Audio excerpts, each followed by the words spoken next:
صلی اللہ علیہ وسلم کی بے مثال جرأت اور صحابہ کرام رضی اللہ عنہم کی جانثاری کی وجہ سے ہوئی۔ آپ کی حفاظت کرتے ہوئے 10 صحابہ شہادت کے مرتبے پر فائز ہوئے۔ خود رسول اللہ صلی اللہ علیہ وسلم بہت زیادہ زخمی ہونے کے باوجود ایک چٹان تک تشریف لے گئے۔ یہ کام اس لیے زیادہ مشکل تھا کہ چاروں طرف سے تیر برس رہے تھے۔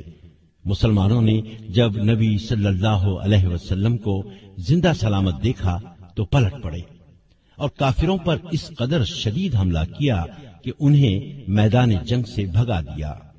سیدنا ابو عبیدہ بن جراح رضی اللہ عنہ نے رسول اللہ صلی اللہ علیہ وسلم سے محبت کا ثبوت اس طرح پیش کیا کہ وہ تاریخ کا ایک خاص واقعہ بن گیا۔ رسول اللہ صلی اللہ علیہ وسلم کے رخسار میں خود کی کڑیاں اس طرح گڑ گئی تھیں کہ ان کو نکالنے کی کوئی تدبیر سمجھ میں نہیں آ رہی تھی۔ اس موقع پر وہ جلدی سے آگے بڑھے اور خود کی کڑی کو اپنے دانتوں سے پکڑ کر کھینچا۔ کڑی تو نکل آئی، لیکن اس کوشش میں خود ان کا ایک دانت ٹوٹ گیا، جبکہ ابھی دوسری کڑی رخسار مبارک میں گڑی تھی۔ دانت ٹوٹنے کی وجہ سے خود ابو عبیدہ رضی اللہ عنہ تکلیف میں مبتلا ہو گئے۔ مزید دانت ٹوٹ جانے کا خطرہ بھی تھا، لیکن انہوں نے پرواہ نہ کی، دانتوں سے پکڑ کر دوسری کڑی کو بھی کھینچا اور ایسا کرتے ہوئے ان کا ایک دانت اور ٹوٹ گیا۔ اللہ اکبر! محبت اور جانثاری اس کو کہتے ہیں۔ ہاں، ان لوگوں کے ایسے ہی حیرت انگیز کارناموں کی وجہ سے اللہ تعالیٰ نے انہیں یہ مرتبہ دیا کہ رہتی دنیا تک ان کے نام زندہ رہیں گے، یہ دنیا ان کی تعریف کرتی رہے گی۔ خود اللہ تعالیٰ نے قرآن مجید میں کئی جگہ ان حضرات کی تعریف کی ہے۔ بہرحال میں بتا رہا تھا، اللہ کے رسول صلی اللہ علیہ وسلم ان سے بہت خوش تھے۔ کوئی خاص کام ہوتا تو ان کے سپرد فرماتے، وہ ہر کام کو بہت خوش اسلوبی سے انجام دیتے۔ مثال کے طور پر قبیلہ ثعلبہ کے لوگ دوسرے قبیلوں کو ساتھ ملا کر مدینے کے آس پاس کی بستیوں میں لوٹ مار کیا کرتے تھے۔ ان کی شکایات موصول ہونے پر نبی صلی اللہ علیہ وسلم نے 6 ہجری میں سیدنا ابو عبیدہ رضی اللہ عنہ کو انہیں سزا دینے کے لیے بھیجا۔ انہوں نے آسانی سے ان کا خاتمہ کر دیا۔ اسی طرح 7 ہجری کا واقعہ ہے کہ رسول اللہ صلی اللہ علیہ وسلم کے علم میں یہ بات لائی گئی کہ قبیلہ قزاعہ مدینے پر حملے کی تیاری کر رہا ہے۔ آپ نے اس قبیلے کو سزا دینے کے لیے عمرو بن عاص رضی اللہ عنہ کو سالار بنا کر بھیجا۔ وہ روانہ ہو گئے۔ پھر حالات دیکھ کر مدد کے لیے اور مجاہد بھیجنے کی درخواست کی۔ آپ نے سیدنا ابو عبیدہ رضی اللہ عنہ کی سرداری میں دوسرا لشکر روانہ فرمایا۔ 8 ہجری میں رسول اللہ صلی اللہ علیہ وسلم نے انہیں ایک لشکر کا سردار بنا کر ساحل سمندر کی طرف یہ معلوم کرنے کے لیے بھیجا کہ قریش مکہ جنگ کی تیاری تو نہیں کر رہے۔ اسی سال مکہ فتح ہوا تو اس معرکے میں بھی ابو عبیدہ رضی اللہ عنہ ایک دستے کے سالار تھے۔ ایک اور واقعے سے بھی ان کی شان ظاہر ہوتی ہے کہ جب معاہدہ صلح حدیبیہ لکھا گیا تو ان سے بطور گواہ دستخط کرائے گئے۔ غرض کتنے ایسے واقعات ہیں جن سے یہ ثابت ہوتا ہے کہ رسول اللہ صلی اللہ علیہ وسلم ان کی بہت قدر کیا کرتے تھے۔ اور بھائی بات یہ ہے کہ نیکی کے راستے میں چلنے والوں کو اللہ تعالیٰ ایک خاص انعام دیتا ہے، ان کے علم اور عقل کی روشنی زیادہ کر دیتا ہے۔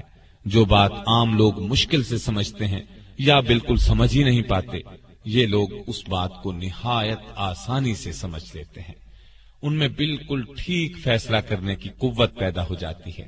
اس طرح ان کے کاموں میں خوب برکت ہوتی ہے اور وہ ترقی کرتے چلے جاتے ہیں۔ اللہ تعالیٰ نے سیدنا ابو عبیدہ بن جراح رضی اللہ عنہ کو شجاعت، امانت اور دیانت کے ساتھ ساتھ دانائی کا نور بھی بہت دیا تھا۔ مشکل ترین مسئلے کو آسانی سے سلجھا لیتے تھے۔ ان میں یہ قابلیت اس وقت اور بھی نکھر کر سامنے آئی جب اللہ کے رسول صلی اللہ علیہ وسلم کے انتقال کے بعد مسلمانوں میں یہ اختلاف پیدا ہوا کہ آپ کا خلیفہ یعنی جانشین کون بنے گا۔ اس کا مطلب ہے خود رسول اللہ صلی اللہ علیہ وسلم نے یہ فیصلہ نہیں فرمایا تھا؟ نہیں، آپ نے یہ فیصلہ مسلمانوں پر چھوڑ دیا تھا کہ آپس میں مشورہ کر کے جسے سب پسند کریں اسے اپنا خلیفہ چن لیں۔ تب پھر اس خاص معاملے کا فیصلہ کس طرح ہوا؟ پہلے اس بارے میں بہت اختلاف ہوا۔ رسول اللہ صلی اللہ علیہ وسلم کے خاندان والوں نے یہ خواہش ظاہر کی کہ سیدنا علی رضی اللہ عنہ کو خلیفہ بنایا جائے۔ انصار مدینہ نے یہ چاہا کہ یہ عزت انہیں ملے، خلیفہ ان میں سے لیا جائے۔ انصار مدینہ وہ لوگ ہیں جنہوں نے مسلمانوں اور نبی صلی اللہ علیہ وسلم کی ہجرت کے موقع پر میزبانی کی تھی، ہر طرح ساتھ دیا تھا، ہر قسم کی قربانی دی تھی، لیکن اس طرح گروہی بادشاہت قائم ہوتی۔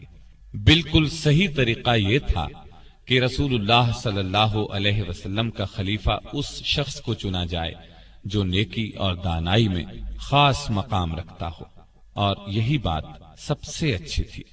جس وقت خلیفہ کے معاملے پر گرما گرم بحث ہو رہی تھی اور یہ خطرہ پیدا ہو چلا تھا کہ کہیں مسلمانوں میں اختلاف پیدا نہ ہو جائے، اللہ تعالی نے اپنی خاص رحمت کے ساتھ سیدنا ابو بکر صدیق رضی اللہ عنہ کے دل میں یہ خیال ڈالا کہ اللہ کے رسول صلی اللہ علیہ وسلم کا جانشین بننے کا حق اگر کسی کو ہے تو اسے ہے جو تقوی اور دانائی میں سب سے بڑھا ہوا ہے۔ چنانچہ آپ آگے بڑھے اور فرمایا، مسلمانوں، میرے نزدیک تو دو آدمی ایسے ہیں جن میں سے ایک کو رسول اللہ صلی اللہ علیہ وسلم کا جانشین بنایا جا سکتا ہے، ایک عمر بن خطاب رضی اللہ عنہ اور دوسرے ابو عبیدہ بن جراح رضی اللہ عنہ۔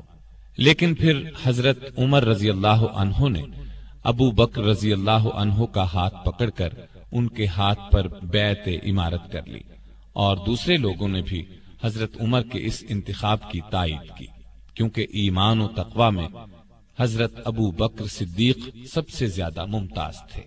اور یہ فیصلہ واقعی بالکل درست تھا، اس لیے کہ سیدنا ابو بکر صدیق رضی اللہ عنہ نے خلافت کا منصب سنبھالتے ہی ایسی دانائی اور دلیری سے ملک کا انتظام کیا کہ اس کی مثال نہیں ملتی، جبکہ رسول اللہ صلی اللہ علیہ وسلم کے انتقال کے بعد دشمنوں نے یہ خیال کر لیا تھا کہ بس اب دین اسلام کا خاتمہ ہو جائے گا۔ کچھ بدبختوں نے تو نبوت کا دعویٰ تک کر دیا تھا، کچھ نے دین اسلام کے احکامات ماننے سے انکار کر دیا تھا، ایک طبقے نے زکوٰۃ دینے سے انکار کر دیا تھا۔ حالات ایسے تھے کہ سب اونچے درجے کے صحابہ رضی اللہ عنہم نے انہیں مشورہ دیا تھا کہ ابھی ان باغیوں اور شریروں کو کچھ نہ کہا جائے، لیکن سیدنا ابو بکر صدیق رضی اللہ عنہ نے ان کے خلاف جہاد کیا اور ان سب کو پوری سزا دی۔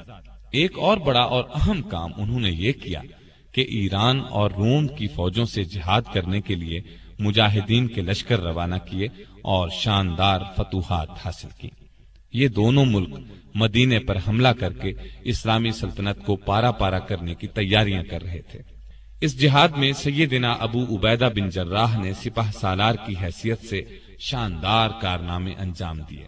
اس کی تفصیل یوں ہے، ابو بکر صدیق رضی اللہ عنہ نے 13 ہجری میں لشکر روانہ کیے، سیدنا خالد بن ولید رضی اللہ عنہ کو عراق کی طرف روانہ کیا، سیدنا ابو عبیدہ بن جراح کو حمص کی طرف اور سیدنا عمرو بن عاص رضی اللہ عنہ کو فلسطین بھیجا۔